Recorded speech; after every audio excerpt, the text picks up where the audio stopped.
సుమన్ టీవీలో మీ business promotions కోసం ఈ కింది నెంబర్ను సంప్రదించగలరు.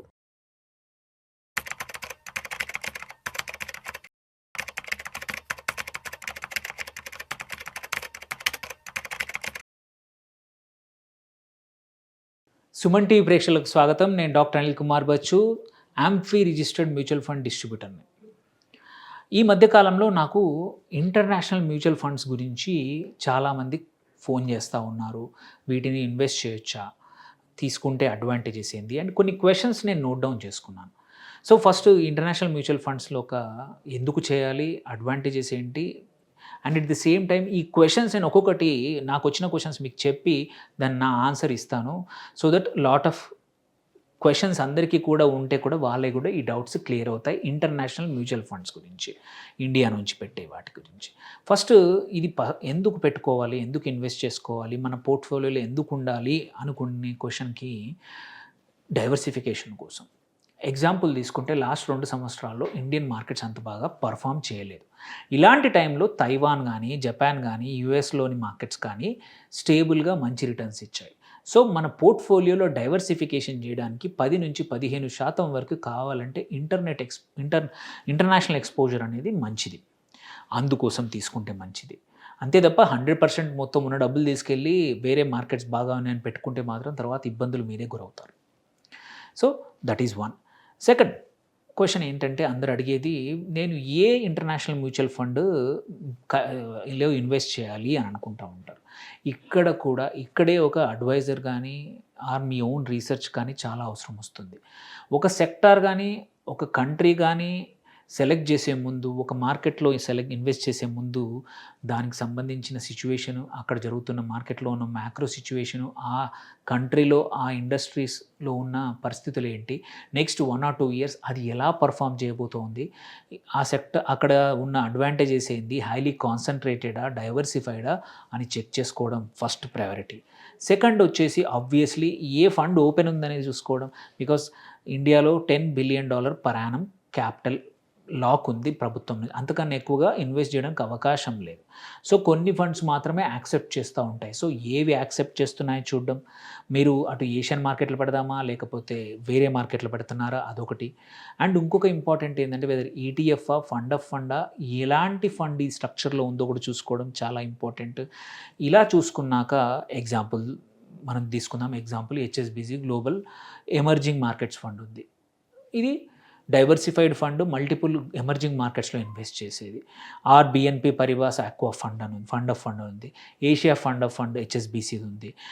డివిడెండ్ ఈల్డింగ్ ఫండ్ అని హెచ్ఎస్బిసి బ్రెజిల్ ఫండ్ అని ఉంది. సో ఇట్ డిపెండ్స్ అనమాట, మనకి ఏ సెక్టార్, ఏ కాంటినెంట్, ఏ మార్కెట్ బెటర్గా ఉందనిపిస్తే అది మీ అడ్వైజర్ ద్వారా ఆ టయానికి తగ్గట్టు చేసుకోవడం, ఇన్వెస్ట్ చేసుకోవడం మంచిది. ఇది మోస్ట్లీ టాక్టికల్గా చేసుకోవడం బెటర్ దాన్ లాంగ్ టర్మ్ కన్నా కూడా. సో టాక్టికల్ అంటే 6 monthsకో 1 yearకో 2 yearsకో పెట్టి డబ్బులు విత్డ్రా చేసి మళ్ళీ లాభాలు పొంది ఇంకో చోట పెట్టడం more of a tactical method అనమాట.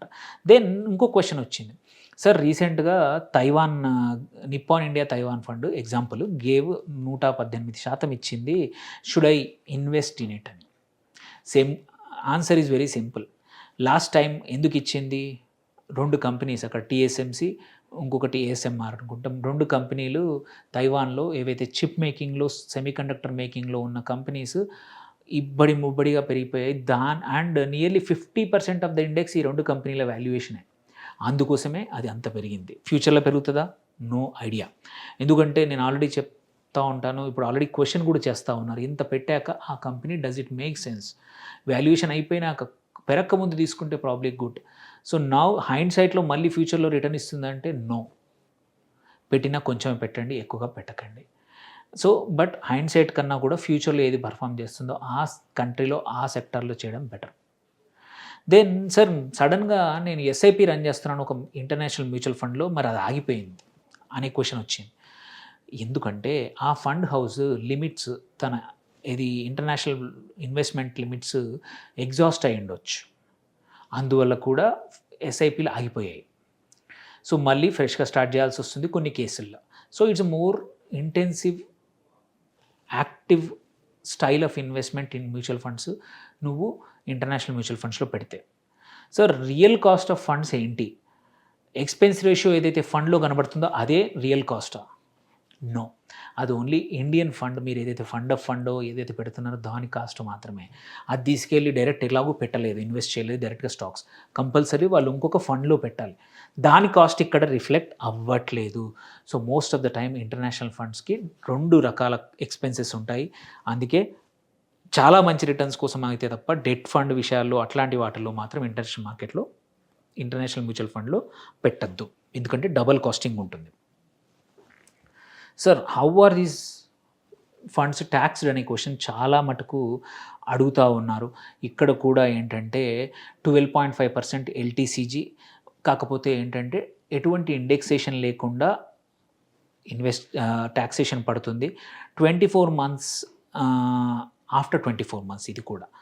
సో, అండ్ 1.25 లాక్స్ ఏదైతే ఈక్విటీకి ఎక్సెంప్షన్ ఉందో అది ఇక్కడ దొరకదు దీనిలో కేసులో. సో, ఇప్పుడు స్లాబ్ రేట్‌కి కూడా యాడ్ చేస్తున్నారు కొత్తగా. ఇది 2023 తర్వాత. సో, అందుకోసమే మంచి రిటర్న్స్ వస్తే తప్ప international mutual funds investments doesn't make sense for everybody, అందరికీ ఉండదు. సార్, నాకు ఆల్రెడీ ఒక నాస్డాక్ 100 ఫండ్ ఉంది. సో, ఇంకొక ఫ్యాంగో ఎస్ఎండ్‌పి 500 ఫండ్‌ని యాడ్ చేస్తా. ఎలా ఉంటది అని అన్నారు. So, it is very simple. It's a portfolio overlap అంతే.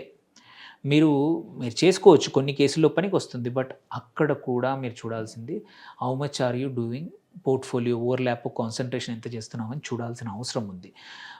ఒకే రకమైన ఫండ్‌లో 2, 3 ఇట్లలో పెడితే ఓన్లీ వేస్టింగ్ యువర్ డైవర్సిఫికేషన్ అయితే కానే కాదది. కాన్సంట్రేట్ చేయడం అవుతుంది. Then sir, single country specific చేయడం బెటరా? గ్లోబల్ డైవర్సిఫైడ్ ఫండ్ చేయడమా బెటరా అంటారు. సో, ఆఫెన్ జనరల్‌గా ప్రిన్సిపల్ ఏం చేస్తామంటే డైవర్సిఫైడ్ బెటర్. కాకపోతే నువ్వు ఆల్రెడీ ఇంటర్నేషనల్ మ్యూచువల్ ఫండ్సే డైవర్సిఫికేషన్. అలాంటి పరిస్థితుల్లో నీకు స్ట్రాంగ్ వ్యూ ఉన్న మార్కెట్‌లో పెడితే ప్రాబబ్లీ బెటర్ దాన్ డైవర్సిఫికేషన్ చేయడం కన్నా. Because you are using this to generate additional alpha or అసలు కోరిలేషన్ లేకుండా ఇండియన్ మార్కెట్ కోరిలేషన్ లేకుండా పెంచడానికి. అలాంటిది నువ్వు మల్టిపుల్ దాన్ని టూ మచ్ డైవర్సిఫికేషన్ చేయడం నీ ప్రాసెస్, నీ పర్పస్ అనేది డిఫీట్ అవుతుంది. సార్, నేను లాస్ట్ 1 ఇయర్ 3 ఇయర్‌లో బాగా పర్ఫార్మ్ చేస్తున్న ఫండ్స్‌ని చేజ్ చేయొచ్చా అని అనే క్వెషన్ అడుగుతూ ఉంటారు. నో. సేమ్ ఎగ్జాంపుల్ చెప్తాను. అంతకుముందు చైనా ఫండ్ బాగా పర్ఫార్మ్ చేసింది 24, 25లో. ఇప్పుడు చూసుకుంటే 26లో చైనీస్ ఫండ్స్ అన్నీ పర్ఫార్మ్ చేయట్లేదు. సో, రీసెంట్‌గా పర్ఫార్మ్ చేసినట్టు కాదు. కరెంట్లీ నెక్స్ట్ ఏ కంట్రీ అట్రాక్టివ్ ఉంది, ఏ ఇండెక్స్ అట్రాక్టివ్‌గా ఉంది, అది more important than past returns. Especially this is more valid in international mutual fund investment scenario. And so, కొన్ని కేసుల్లో ఫండ్స్ పక్కన ఎన్ఏ చూస్తున్నాను అంటే ఏంటి? ఇది బ్యాడా? కాదు. ఎన్ఏ అంటే ఆ కంపెనీ ఇంకా ఇన్వెస్ట్మెంట్స్ తీసుకుంటుందో లేదో, సబ్స్క్రిప్షన్ ఉందో లేదో క్లియారిటీ లేదనమాట, ఆర్ తీసుకోవట్లేదనమాట.